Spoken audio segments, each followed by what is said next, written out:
And we are live, and we have Linda. And let me just make sure I could see it on the. It takes a minute, doesn't it?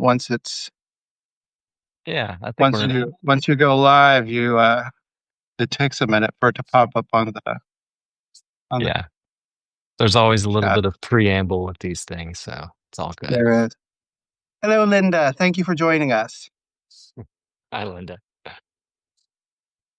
Yeah. Yeah, she's laughing and crying. And There's Ben, Erica. Erica. Nice. So wonderful. So wonderful.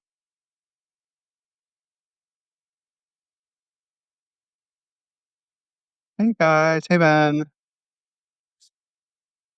All right. It'll get there. It'll get there. James. People will show up. James. Yeah. Yeah. So, hey everybody. Hi Ben Wakeman. Hey, Mr. Ford. I am so happy to be here celebrating this thing for you. This is a big deal. Thank you. Thank you for joining me. We did something very similar for the what is up, gentlemen? We did something very similar for the finale of Departures We did. when We did. you finished that up. And I actually wanted to circle back up. There we are. I actually wanted to circle back and ask you if you are planning to.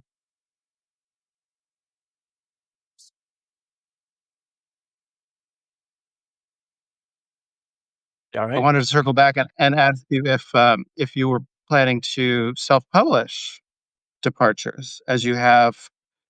Um, Yeah. Actually, have you even done Harmony House? I have a backlog at this point, and I haven't done either. Yeah, and we can get to all that stuff, the sort of the publishing, self-publishing, because you're running the gauntlet of it right now. So I want to stay inspired and excited for you. But seriously, yeah, this is about you, for sure. So folks who are joining who may not be who may just happen to be joining because they know me and not Troy. Troy has an amazing novel that is released officially on the 3rd, right? June 3rd, right? June 3rd, Tuesday. Yeah, Nice. uh, yeah, and Yeah. it's called. And why did I not? Oh, please. It's behind You can you. see it Yeah. right See behind it. me. You can see it Yeah. right behind me. It's amazing cover art. It's really great. And there's Lamb, a Yeah. novel in snapshots by George Ford. Yeah. That's So what I that's wanted to my book. start with. I wanted to start with, because I actually, I didn't reread the whole book, but you were kind enough to share an ebook version. So I went through and I went through and reread pieces of it because I did read it when you did it as a serial and commented all the way through and enjoyed it. But I think to me, the most interesting aspect of it is the fact that you did write it as lots of different snapshots of pieces of. There's some short stories in there. There's some correspondence in there. What made you decide to structure the novel in that way? So there were two things. First of all, I mean, I had written a first book. Um, the first novel that I finished was I wrote in a kind of very traditional manner. I sat down, I during lockdown, I wrote it all the way through. I went back and changed it significantly, added characters and, deleted, whole sections that weren't working and so forth. So I knew I had experience of um, of trying to do that, and I knew there was no way in the world that I could write as I went on Substack as a serial, and I didn't necessarily want to wait to write this thing and then and then go back and do all the editing and so forth. I mean, I know that you have started serializing, while you're maybe midway through or so, but for me, I knew that going back through it would change it so significantly that it would almost be more of a rough draft that Hmm. I was posting if I tried to do it in the traditional way. So one of the inspirations for me was actually Nathan Slake. Yeah. Um, Nathan was publishing, and God, I can't remember the name of it off the top of my head. It was a The science fiction. Cyradox thing? Is it the Yeah. Cyradox maybe? Yeah. It was really good. No, it was the science fiction one. He was doing two. One was kind of fantasy, and one was science fiction. Mhm. And what I noticed was how engaging it was, even though it was just sort of chapters and scenes, and how even though I believe that he has not still finished it, he got so much engagement and people were so interested in it. I was so interested in, the way that he was telling this story that I just thought to myself, if you structure every chapter, if you structure every episode that you publish on your newsletter as, almost more of a like a TV show than as maybe a movie, for example, Mhm. that you could still, really engage people and create an overall narrative arc, even though it was not traditionally, sort of transitioned and, linear and so forth. And so I had all of these scenes and all of these ideas about what I wanted to include in it, and I just, decided to kind of make every single episode, this sort of set piece and, make it like a kind of a short story, except that it's the same 2 characters throughout, and, I kind of I thought, "Is it really a novel or is it, maybe, sort of more like a collection of short stories?" But I decided that it was a novel. It was just not a traditional novel. Yeah. Um, be because you do get a Inarguably. Mhm. It's inarguable. It is definitely a novel, and I think that it it's interesting that you let the or you were molded by the medium, and I found that my work is similar, right? That you're having to publish something each week, but there's an interesting way to look at it too, in the way that you told the story through you know the fact that Lamb is actually writing fiction inside of this. It's a story within a story, right? Which the challenge always, I think, when you try and pick a voice to write in is you're limiting yourself in some way. And so I guess I wondered if because this, I this feels like a very personal book, a very much for you, like maybe a coming of age, and there's probably parallels in your own life in some ways, I would guess. So Yeah, yeah. that's the There best are kind of writing always is informed by that. So I wondered if that gave you some level of separation in some way to distance yourself to be able to make a story within a story in some cases. And I think it was a way to, sort of give a lot of depth to it by and also, I'll say this, actually, I was very nervous about serializing. I was very nervous about, publishing this.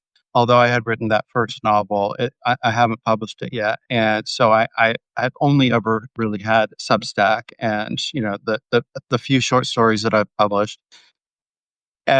sort of put out into the world for people to see and to judge and to, so forth. And so there was a definitely in the sense that Lamb, the title character, being an aspiring writer, Mhm. um, I felt very much akin to him in the sense that, when I wrote some of these things, and I would, I would give a little preface to each one, and, the narrator, D, would kind of give a preface to each one about, like, what he remembered of the events or, what he thought of it and so forth.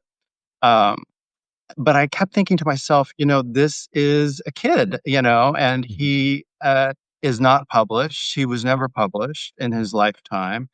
And, this kinda gave me a little bit of not only leeway, but also courage to think that, I can write this. It doesn't have to be perfect because this kid's not perfect. And, Right. so it was kinda meta in that sense that, I was I was allowing myself to, not be perfect and to kind of not worry about that, that internal editor that we all worry so much about. Yeah. So, Yeah, letting go of it is tough, I think. And you've talked a lot about sort of the joy and pain of queerness, right? The duality of that experience. And this book definitely it touches on some pretty heavy stuff. I mean, there's trauma, there's addiction, there's bullying, as themes in that. So I think you did an amazing job of balancing because there's also an amazing amount of humor and weird, quirky characters and bizarre situations that happen. yeah. You threaded the needle really well in that respect. And I guess is that something that you felt like came naturally to you throughout the flow of the writing process, or did you find yourself mentally going, okay, this is going down a path that's pretty torturous, and we need to find some sense of levity in this to be able to get through it. Yeah. No, I think that kind of comes naturally. You know, finding the humor in, the most awful situations. I mean, that's the only way I could get through life, really. It's a necessary So, skill. Yeah. yeah, yeah. So that kind of came naturally, and I have to say, it was actually a lot easier to write from that perspective than the previous novel I wrote was. Somehow it just each episode just kind of poured out in a couple hours, and then I would add to it, or I would trim it, edit it, and so forth before I posted it or whatever. But what Right. really was sort of like every episode was being written, in the prior 2 weeks. Yeah. Um, yeah, there was a point at which I realized I could have gone on. I could have gone on and kept writing, more scenes, and I definitely had other ideas and so forth. But at some point, I realized, I need to create a traditional climax to this. I need to give it a crescendo, and Mhm. make the last couple few episodes, really kind of come to a point, and make it, um, really have kind of an emotional final punch, so to speak. And so there was a couple episodes at the end, which actually, as it happens, occurred during the earlier part of his life when he was in high school, Yeah. and some of the bullying and so forth that he experienced. So Yeah. yeah. Those were really hard scenes to read. How are they for you to write? Just curious. I mean, did you have like a by that point, had you gotten so attached to the character that you found yourself getting emotional when you were writing about it, or did you have enough distance from it that it didn't really get into leak into your world? Um, it was tough. It was very emotional to write some of those scenes. There was, for every chapter, for every scene, episode, or whatever, there was a kernel of truth from my own life Mhm. happening. And so, so those parts, it was hard to dredge some of that stuff up. I had a very difficult time in high school and even through college, and then, even into adulthood. And so going back and looking at some of those things, I think embellishing them, creating, sort of a fictionalized version of all of it, helped a little bit. But it was definitely emotional for me, and I felt, um, you know, yeah, I really felt for Lamb, the character. He's not anything like the friend from high school who inspired all of this Mhm. story, but but I almost felt like he became, sort of like a friend I might have had, Yeah. in that. Well, there's just such a sweetness and an innocence and a tenderness to the character. And, I mean, it just I think it resonates with everyone who reads it because we all know someone who doesn't have, the kind of skin that's required to survive in the world. And, I mean, just looking at the time period you wrote it, which parallels your own coming of age, I think, being a gay man in the 1980s was running the gauntlet.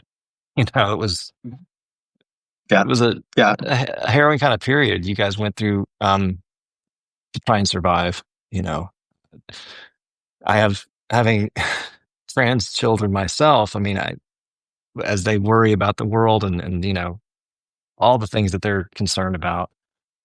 I kind of point back to that period of time of like, there was a time period when gay men were persecuted in a way that you can't even imagine. It seems like right now it doesn't feel the same anymore. There's like a level of acceptance in society and culture, and it was not that way when you were 15, when you were 14, you know. So yeah. Yeah, I mean that was, let's say 1980, the events of the story and the events of, my life, whatever, in high school, like 1984, 83, 84. And that was, what, only less than 15 years after Stonewall. yeah. And, the first Pride parades only happened in 1970. I can't remember, 2, 3 or something like that, so there was, and we're, Will and Grace hadn't happened yet. I'm Yeah. trying to think, the only two representations of gay men that I recall from that time period was like Billy Crystal on Soap, hmm and and Jack Tripper on Three's Company, and he was just pretending to be gay in the most stereotypical way. Yeah. And so, you know, I remember when I came out to my parents, it was very difficult. But I remember at one point my mother saying to me, it's just not part of our world. And I'm like, okay, so your world is that narrow, I mean, hmm I don't think ever, that they knew of, never met a gay person, Right. before, and now that's completely different. I mean, people are a lot more courageous. Not, excuse me, I don't mean that. What I mean is, they are emboldened, they are forthright, they are, open and honest, and so forth. Right. And There's Pete more and more Buttigieg. people, I mean, there are people who hold office at this point, that yeah, are yeah. openly out, that have normal jobs, that are not, Hollywood stars, So I think that makes a Well, big difference. and there are many Hollywood stars now. Yeah, there's yeah.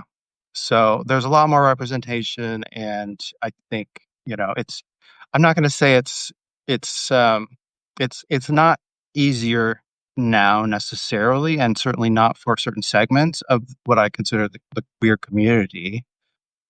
Trans kids now, trans people in general, are having a hell of a time right now, and my heart really aches. And I've, with QStack, which is, the directory and community of queer creators on Substack, I've made a very, very pointed effort to include trans people and to make it absolutely clear that they are part of our community, and are 100% welcome, more than Yeah. welcome.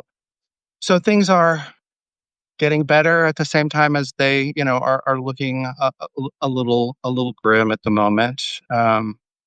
But that's why I think it's important to keep publishing books like this, and to keep publishing newsletters like Cute Stack, Yeah. and to support allies like you, who also have queer children. And Well, there's a theory that that I like to subscribe to in my more optimistic moments, and that that we're experiencing kind of the last gasp of toxic masculinity, in our society. Maybe this horrible kind of outward display of you know, just brutality and just meanness is kind of the last vestige of that, being something that's a part of us as a culture, I hope. Because so many things have changed in the last 30 years. We've come yeah, so far yeah, that, you know, I think that the last bastion of the patriarchy is just kind of like, dug in and cornered, and it's all teeth and claws at this point, and outward displays of, you know, whether you're talking about the Mark Zuckerbergs or the manosphere of people that are, you know, so comfortable Yeah. talking about, who Yeah. they are and what it means to be a normal person.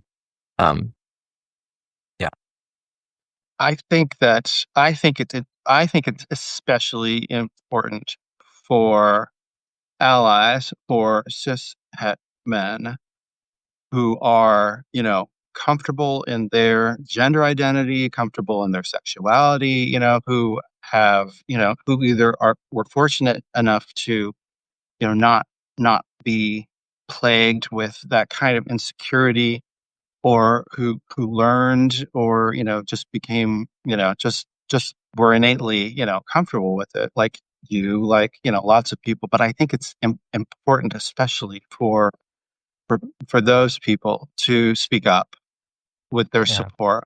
The actor Pedro Pascal, yeah. among them, He has a Dave. sister. He's very public about. Yeah, just he said Yeah, some amazingly supportive things. And yeah, yeah, and Dave. Who's the big guy in Guardians of the Galaxy? What's his name? Dave. I know who The you're talking pro about. wrestler. Yeah, I don't Yeah, remember I his mean, name, but yeah.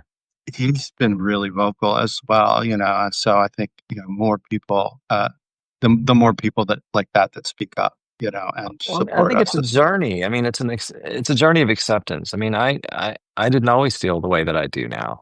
I mean, I grew up in a little tiny town in the mountains of North Carolina, rural place. I was homophobic when I was 10 years old. Because that's everything I saw or knew. I didn't actually know a gay person. I knew plenty. I just didn't know that I knew them, right? Um, Yeah. and yeah, it was funny. I was at the Paradise and I were at a conference this last weekend. She had a work conference, and I attended with her as her kind of plus one to take care of our little one, Bella. And, we're mingling with these doctors and people in the evening. And, the question always comes up, it's like, so is this your only child? Our little 6-year-old Bella. And I'm like, well, no, I have two grown kids. And, they ask, boys or girls? And I mean, but it's just something that it's not a mean-spirited question, it's just a question. No, And I've it's the had this traditional question to ask. it is. We're so focused on gender as a way to be able to just frame things, and again, it's not because we're trying to put people in a box necessarily, but we ask that question, so I have to really be thoughtful about how I answer it because for all the reasons that you just said, we're having a conversation. I get the sense that they kind of maybe like me, maybe respect me.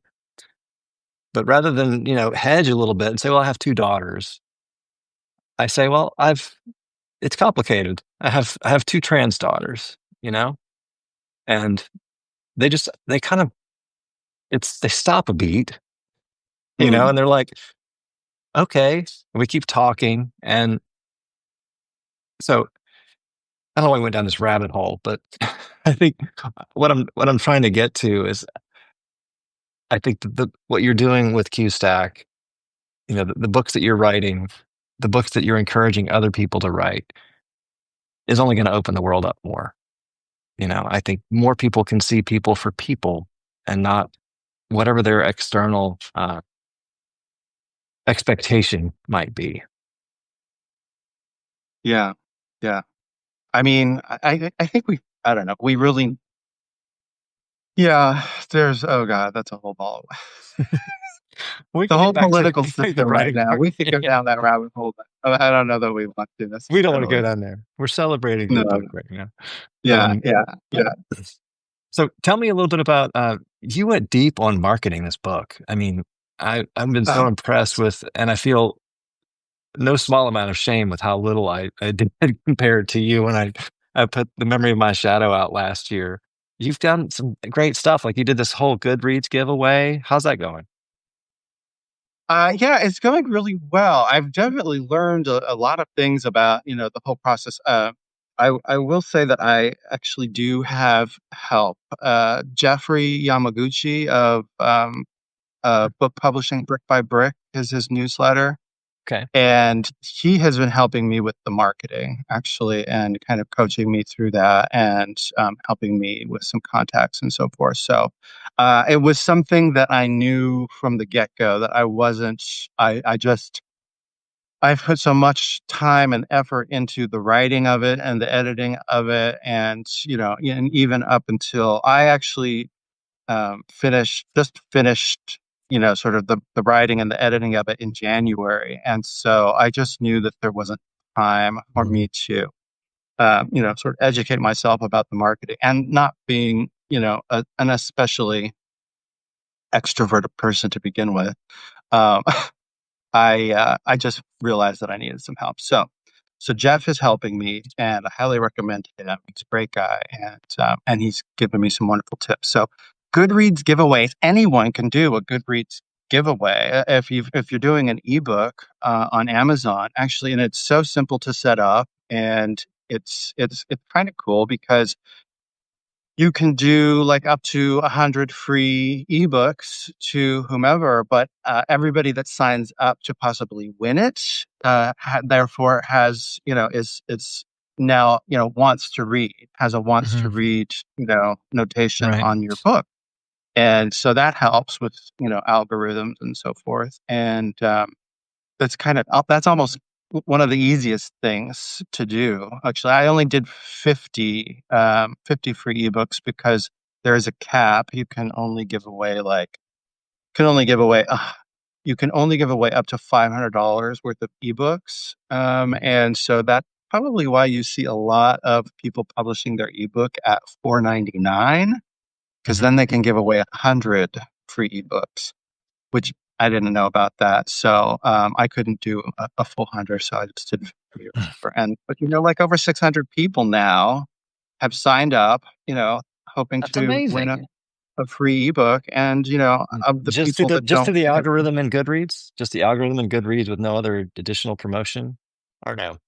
Yeah, exactly. But I think, giveaways on Goodreads are a pretty well-known thing. And I think that there's people who sign up for, all of them or many of them or whatever, depending, Right. on who they are or whatever. So the hope is that, some of those people will, receive the ebook and actually read it and, leave a nice review possibly. And the people who didn't win it, that some of them also will be like, oh, okay, well, I really wanted to read it, so I'm going to buy it. So Yeah. that was, actually one of the easiest parts of the marketing campaign, I would say. Um, Getting lined up on some podcasts, I think, is kind of an important thing as well. So I've recorded two so far. One is Lost Spaces with Kay Anderson, which you can find on Spotify, and then the other one is actually with Sean Breathes Books, and he is actually what do they call it? A booktuber. He Okay. has a YouTube show that he does all about books, and so I've recorded those two, and they should be coming out.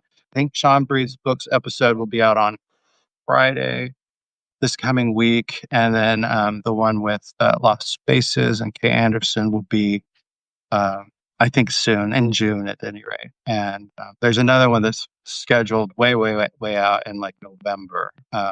So I would like to do some more Yeah. between now and then, and I'll continue to pitch those. There was a woman, her name is Pia something, on YouTube a long time ago that I watched a video, and she was talking about getting on podcasts as a way to, sort of increase visibility and, sort of a knowledge of your book. And she there's a company actually that she went through called excuse me, what is it? Podcast Connections. Mhm. And I was like, "Oh, that sounds great." They book you on podcasts, and I was like, "Oh, that sounds wonderful," or whatever. So I signed up for their free. their free 1 hour, get to know us type of thing. Hmm. And they charge $17,000 just to get in the door. And I was just like, nope, that's not me.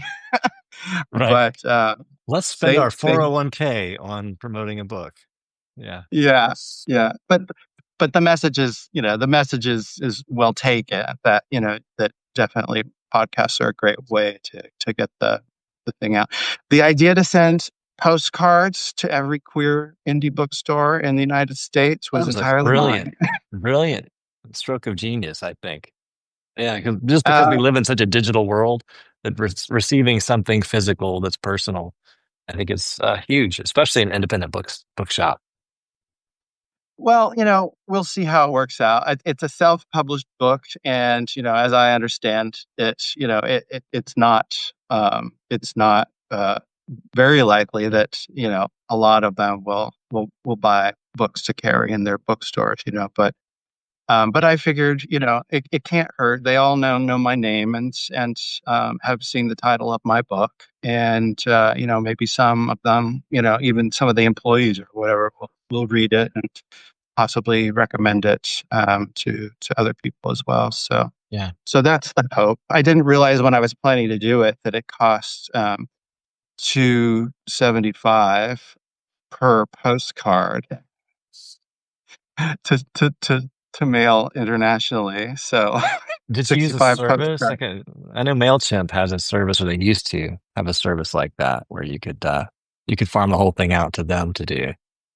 I did not use a service.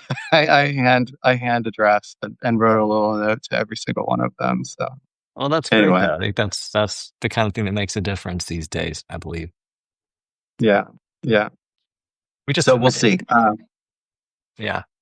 We just have this world, I think, that it's so incredibly frustrating. And I'm sure that the 29 folks on this listening are probably writers and artists of some dimension, and struggle with this all the time. It's like never has there been uh, never have there been more tools to be able to create and promote and distribute creative works than there are right now. And never has it True. been harder to actually get anyone's attention with all those things Uh, because of that. yeah, never has there been so much competition, Mhm. for people trying to get people to read their books or read their writing or whatever. Yeah, that's true.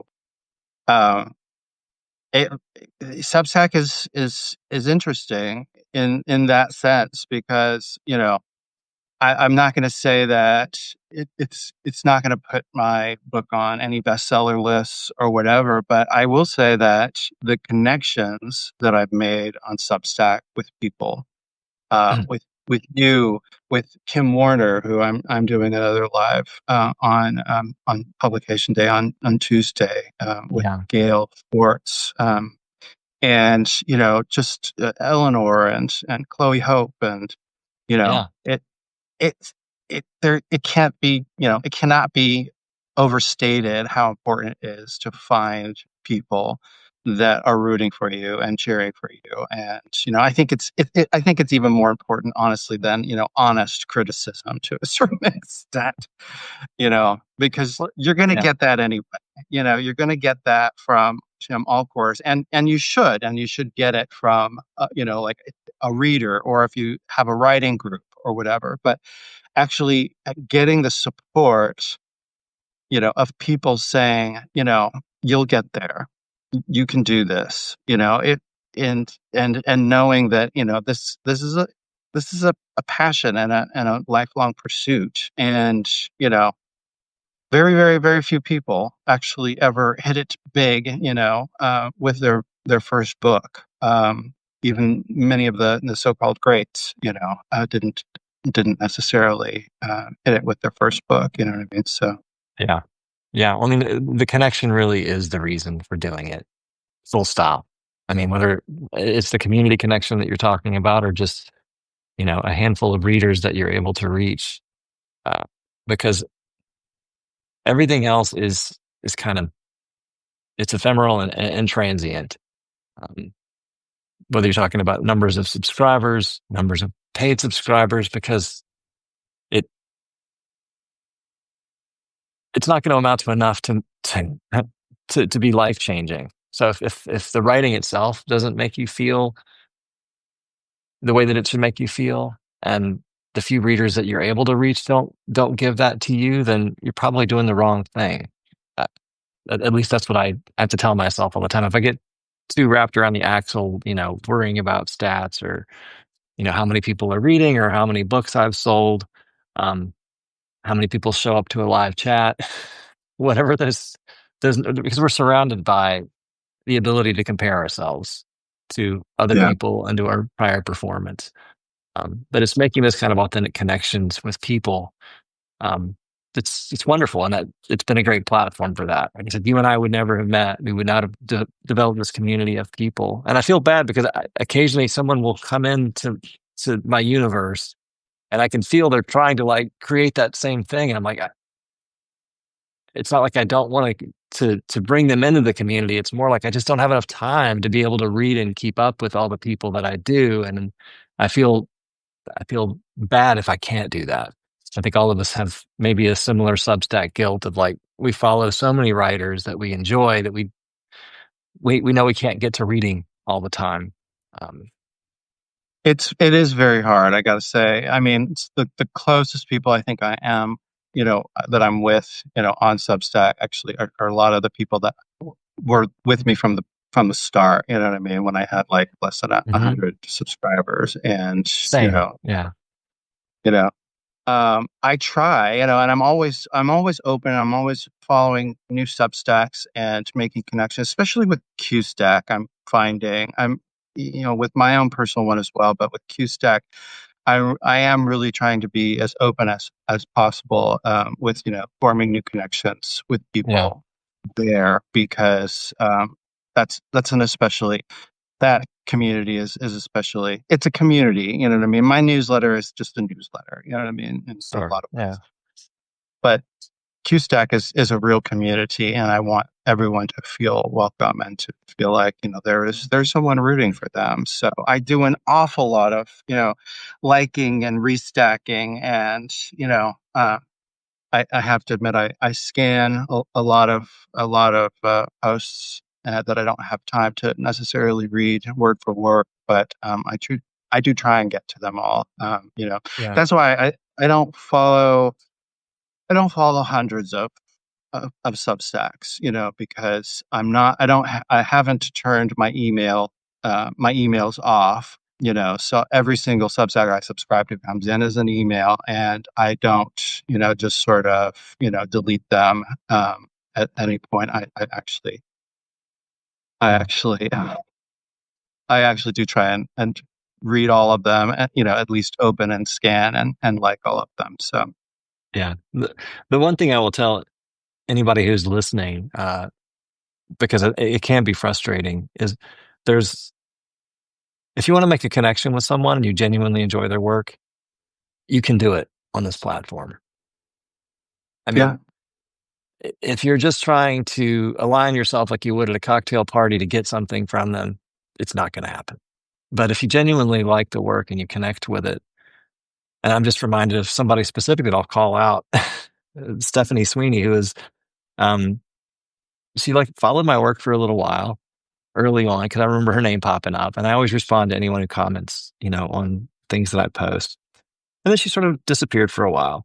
And Departures, when I was releasing the last couple of episodes, I mentioned that I was going to do a live reading of the final chapter because I felt like it's not really it could stand alone as a short story piece, and it's not going to sort of spoil the thing. So anybody's welcome to join this. You don't have to have followed the entire thing through.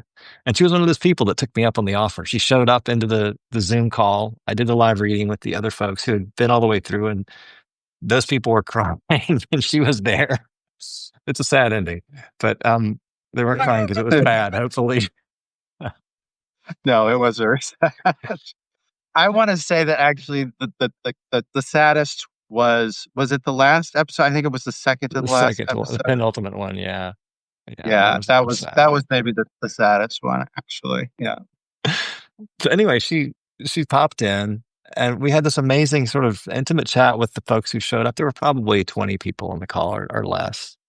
And, unlike this, we could see everybody and you can kind of see everybody in their own environment. There's, this Potter, Sarah from Poland, who was there at like midnight her time or whatever, and she had stayed up and just people from all over the world, and you kind of get to see these people. And she went back and she read the book again. And Oh, as she went through, she made these really thoughtful comments throughout. And that is like such an amazing gift as a writer to have someone do that. You know, and I can't help but not see her now. Right? I'm compelled whenever she posts something that I want to check it out and see what she's thinking about.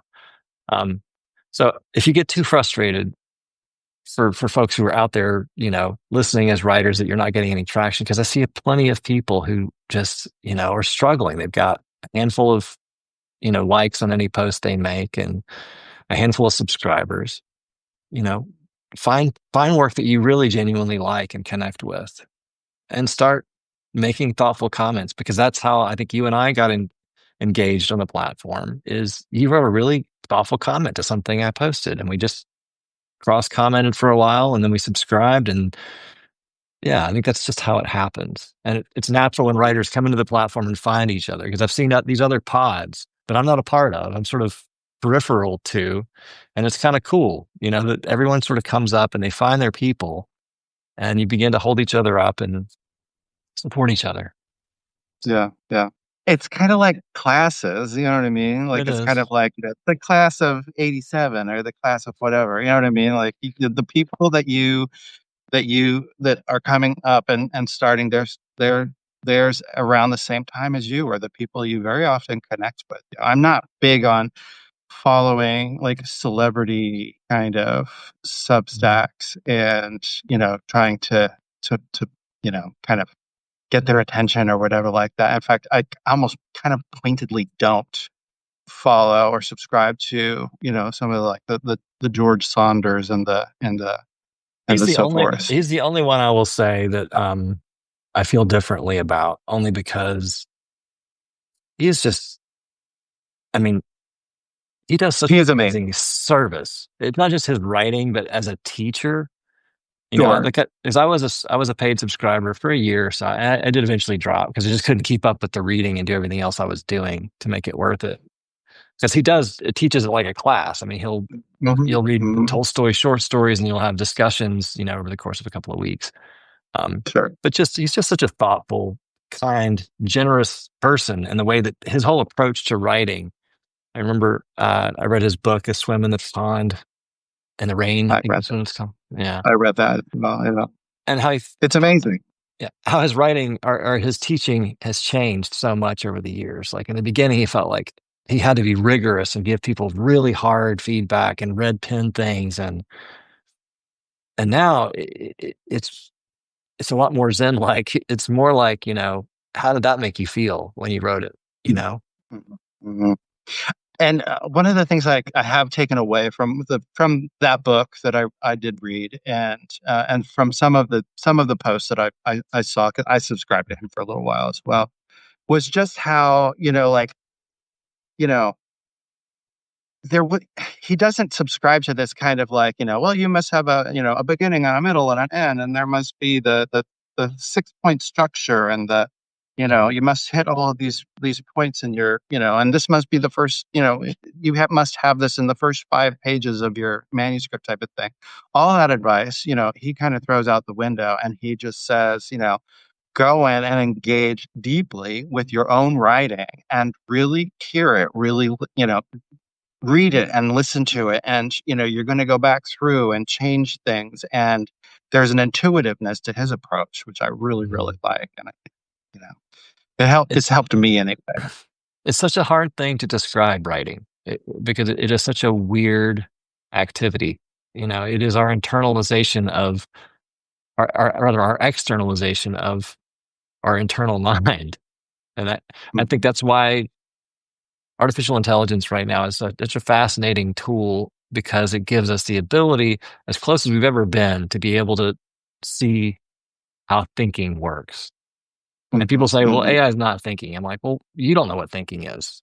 Can you describe where a thought comes from? No neurologist knows what part of the brain a thought is formed, you know? So I think it's going to be an interesting, you know, the next 20 years are going to be wildly dramatic, I think, in a lot of ways, but certainly because of that.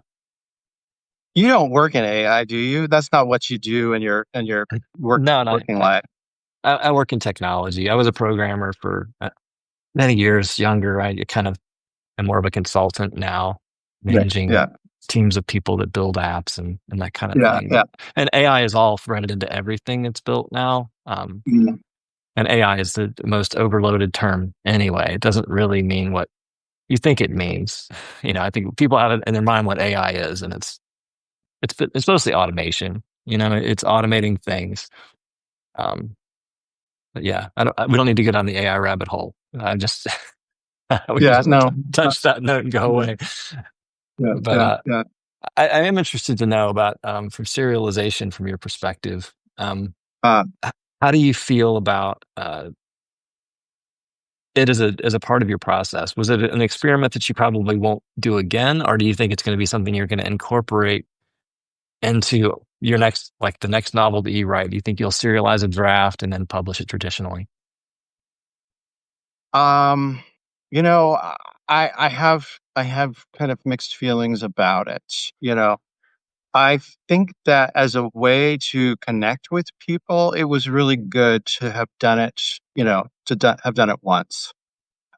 And it just so happened that the way I did it, I thought was really worked well. But I have a hard time seeing it as a, you know, sort of like a, for me at any rate, a kind of a long term strategy.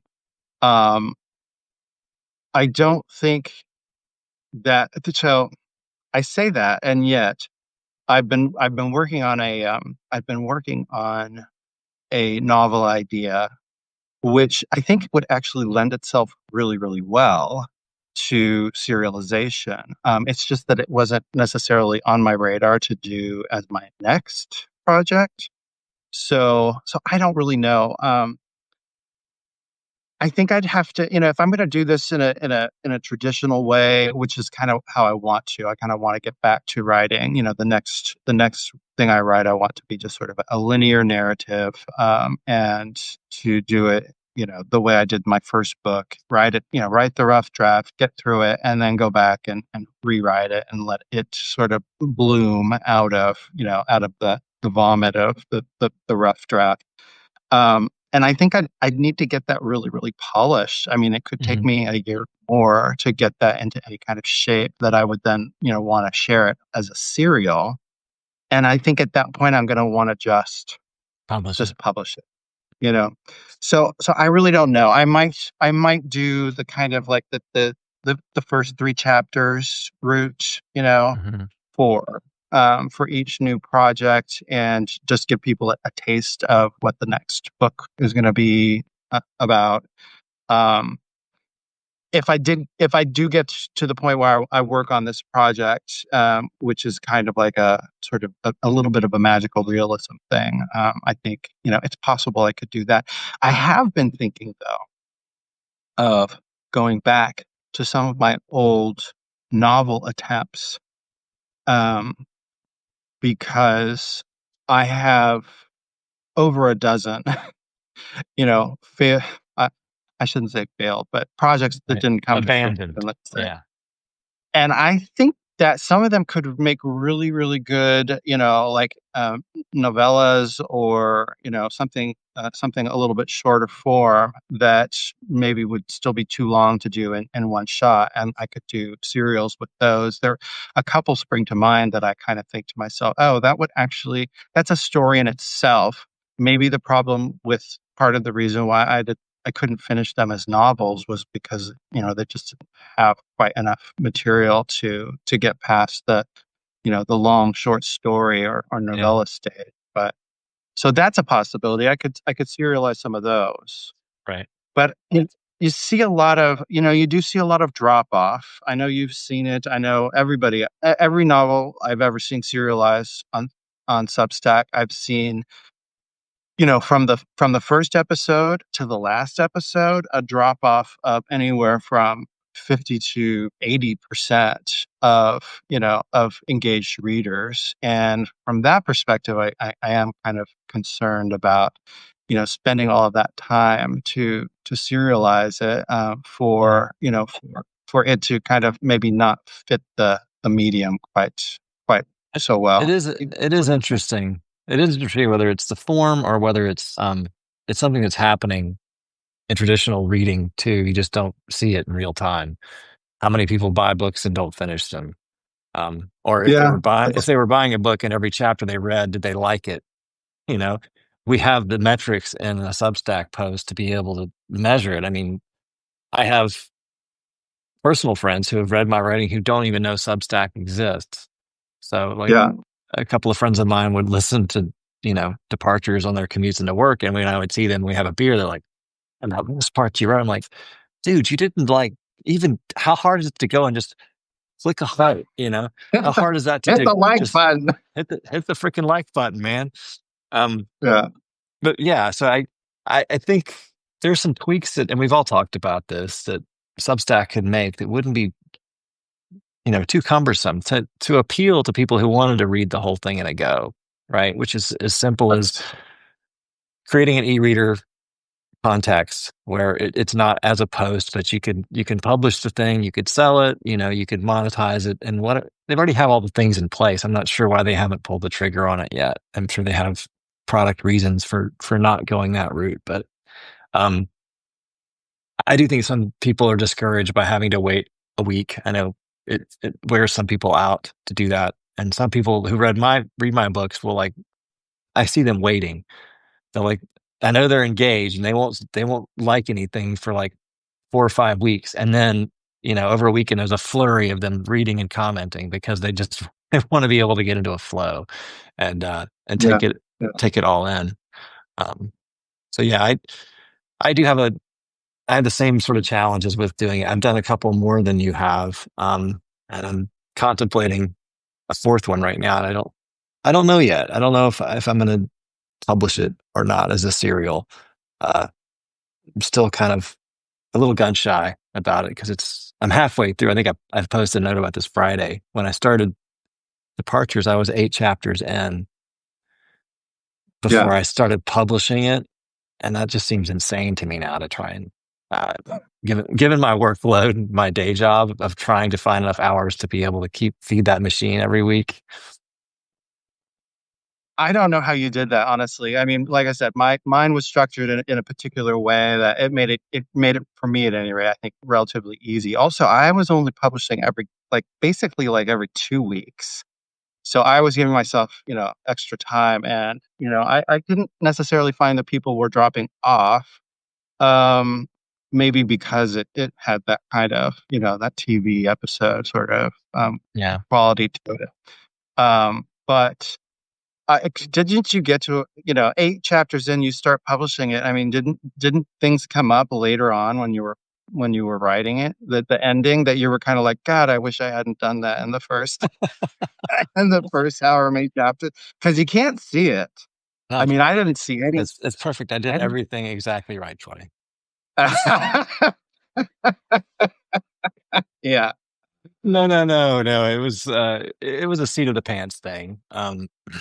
Uh, if I'm being honest, though, the way that I tend to write is unlike the George Saunders school of 49 drafts to get to done, I just don't write that way. I tend to mm, think a lot. So I'll walk in the mornings and I'll be thinking through the arc of the book and the chapters. And then when I sit down to write, I tend to write more methodically. I'll write a paragraph, I'll go back and reread it, and I'll tune it, and I'll go to the next one. Some people just blow mm, out drafts in like any crazy style they want because they know they're going to just keep coming back and coming back. For me, the fatigue of that is not worth it. By the time if I've had to read it, 50 times and edit it 50 times, it's soulless to me at that point.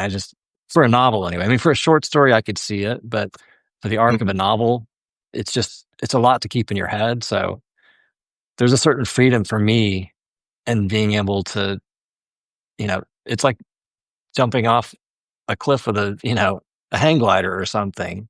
You have to count on certain things working, you know.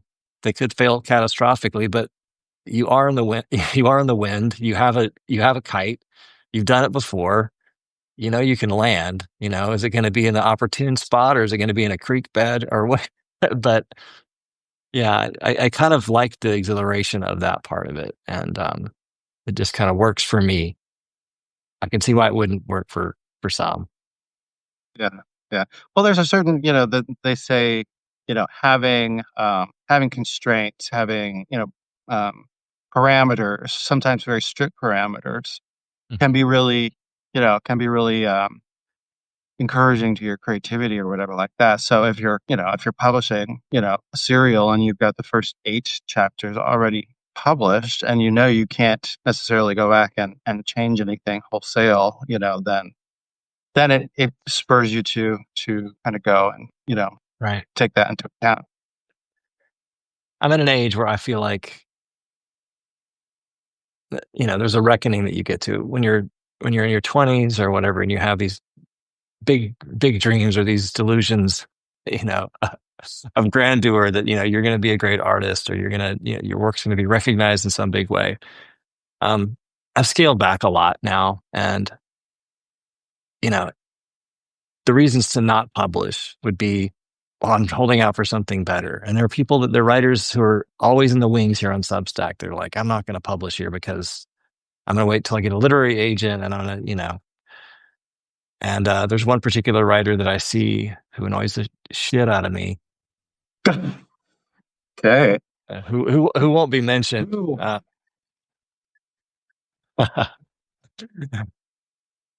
who actually has gotten a big publishing deal and as an Oh, imminent book, and we'll see how it goes.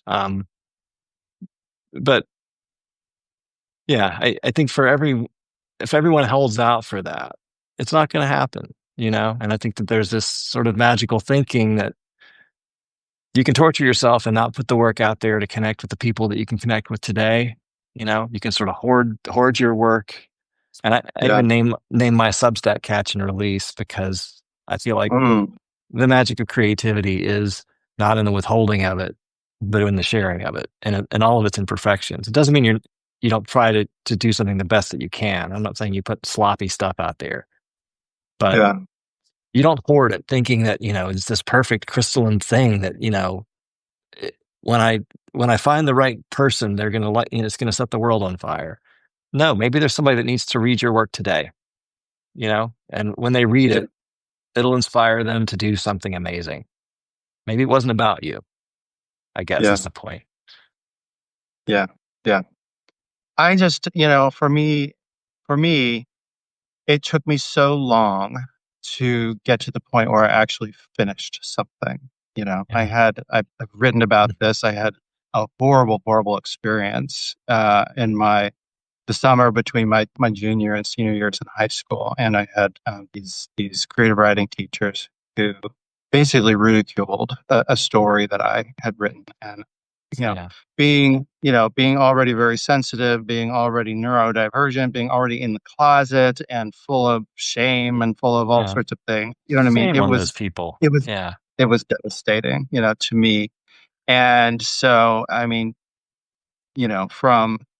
from that point, 17 years old until I think in 2020 is when I started and finished my first one. So we're looking at like 30 something, however many. I don't know how my math is not Hmm. good.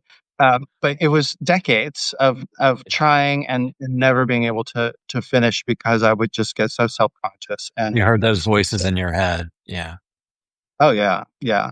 And so, for me at this point, I mean, like, becoming a bestseller, you know what I mean? And all of that stuff that many people want, to me is almost beside the point.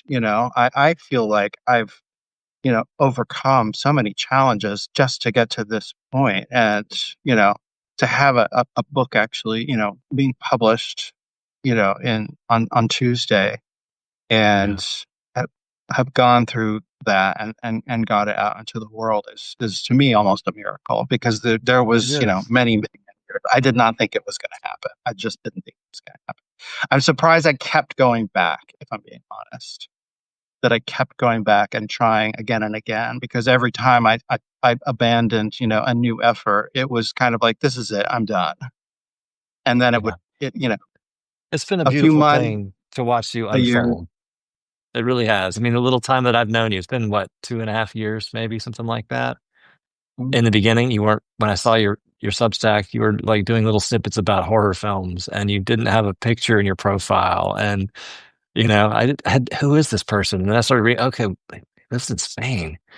And then you just started writing this amazing, thoughtful comments and you agreed to read, my novel and you gave me such great feedback on it. And it was just like, just seeing you from that point to there to here to publishing this book, it's really, really wonderful and inspiring. And I'm so glad you put it out in the world for everyone.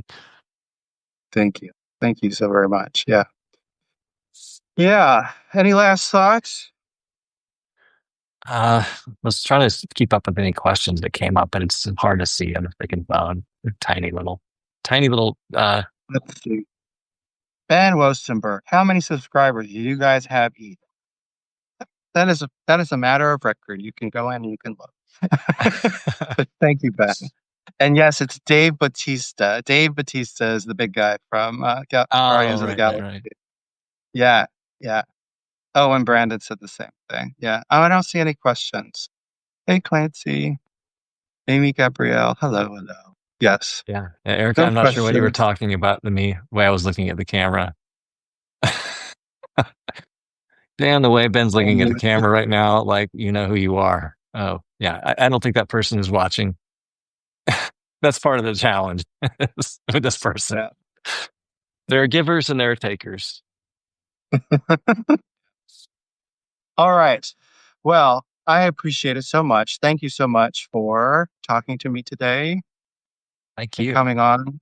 Yeah, yeah. And it's been a lot of fun. And I would like to see I would like to see Harmony House and Departures out in the world available for sale. Yeah. Yeah, maybe I'll talk to your marketing guy and because to me that's the daunting thing of it's just I have a thing when it's physical, then I have this responsibility to do something with it. I've still got a stack of Memory of My Shadow books that I printed in advance that I don't do anything to promote it. So as long as I don't have a Well, printed copy, I feel like, oh well, I'm not on the hook to have to do anything now. They're out there. If people want to find them, they will. yeah, yeah. Good. All right. So, all Well, right. thank you, Ben. Thank It you, was Troy. wonderful to see you. Thank And you. thanks All everyone right. for listening. Thanks everybody who tuned in. And my book is out on June 3rd. Here it is one last time. Lamb, a novel in snapshots by Joy Ford. Thank you. All Thanks right. all. Bye. Take care. Bye.